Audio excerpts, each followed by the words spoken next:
Hi, I'm Mike McDowell with Eagle Optics, and with me today is Clay Taylor of Swarovski North America, and Clay's going to show us how Digiscoping works with the new ATX Swarovski spotting scope. Go ahead, Clay. Thanks, Mike. We're so excited because this is the spotting scope that was started with a clean sheet of paper. We designed an entirely new scope, high definition lenses, 25 to 60 wide eyepiece, great long eye relief and all that neat stuff. And we're at the same time able to design Digiscoping adapters and even a Digiscoping lens, all to complement this system. So it all starts out with the sleeve. No matter which adapter you buy, you're going to get the sleeve. Unscrew your current eyepiece, eye cup, I'm sorry. On the inside of the sleeve is a little tooth, and on the bottom of the scope there's a little notch. The sleeve now slides right down and sits in place. And we actually give you a brand new eye cup. Same eye cup in terms of the 20mm eye relief, but it's got this little flange on here, this little collar. When you put that on here, this now screws into place, and that little collar now holds the sleeve firmly onto the body of the scope, because now the eyepiece itself is integrated into the body, so now this is part of the scope body itself. So now very rugged. And this works with both adapter types that Swarovski is offering. Correct. The DCB II and the TLS APO. Yep. So the DCB II, people remember our old DCB, that was the flip-up adapter for point-and-shoot cameras. So now we made it a little smaller, a little lighter. The great thing is it just slides right onto your sleeve, locks in place. Pop your camera up out of the way so you can do your viewing, either eyepiece in or eyepiece out, depending on whether you have eyeglasses or not. You say, oh my goodness, I got to get a picture of that. Flip this down, drop the camera in place, turn it on, be ready to take pictures.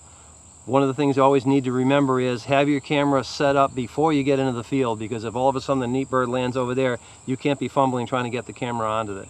It is very simple to adjust. Unscrew to go up and down, flip the lever here to go left and right or in and out.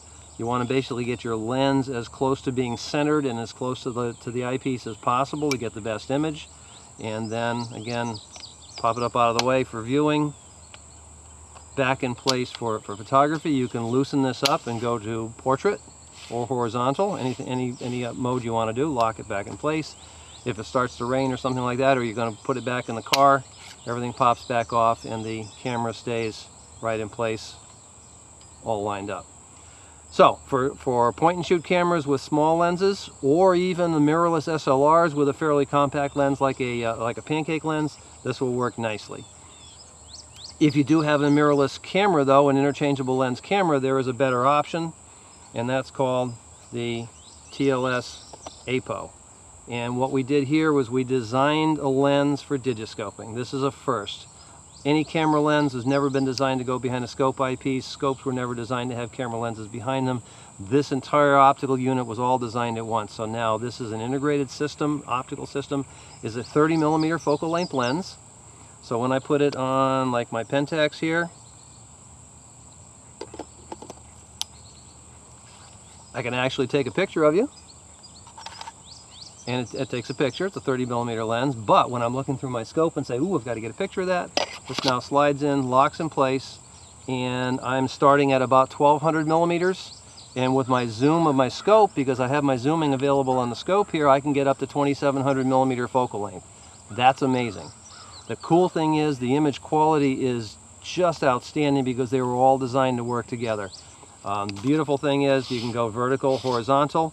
If I just release the knob a little bit, the camera still won't fall off. I have to totally release it before it comes off. There's a little ridge in here, a little channel that the pin locks to. I think that's a neat feature that this is the first adapter setup I've seen where it doesn't interfere with the ability to change the magnification on the zoom control. Absolutely. You're looking through the camera and you got focusing, you have zooming, and it's all very quick, very intuitive. Flying birds were never going to be easier than with this system. Absolutely. That's awesome. Yeah. The TLS APO itself is lens and housing. So with this on here, this is rugged. You can not have to worry anymore about stability issues breaking camera lenses and all that stuff. This is now just as stable as if you had your camera body mounted on the back of your 400mm or 500mm lens. You can throw this over your shoulder, hike on through the woods, and everything works really nicely. The APO itself attaches to the camera bodies by use of T-mounts. T-mount is a photographic accessory that's been out in the world forever. We will sell T-mounts for Nikon, Canon, Sony Alpha, and the Micro Four Thirds system. If you want something like a Pentax, you can just pick up a T-mount separately. So here's my adapter, my T-mount adapter for the Micro Four Thirds camera. Screw it in place. I can pop my Olympus up. And now do my high definition videos using the electronic viewfinder, which is just a lot of fun. And the great thing is total adjustability. Mike, you can even do your little Nikon V1, which will start at about 2,000 millimeters and go on up to about 4,500 millimeter focal length. Totally perfect views through the scope. This is going to be a lot of fun to play with. Thanks for showing us the new adapters, Clay. My pleasure. Right, if you have any questions on any of the new Swarovski products coming out, give Eagle Optics a call at 800-289-1132. Thanks again. See you in the field. Sounds good.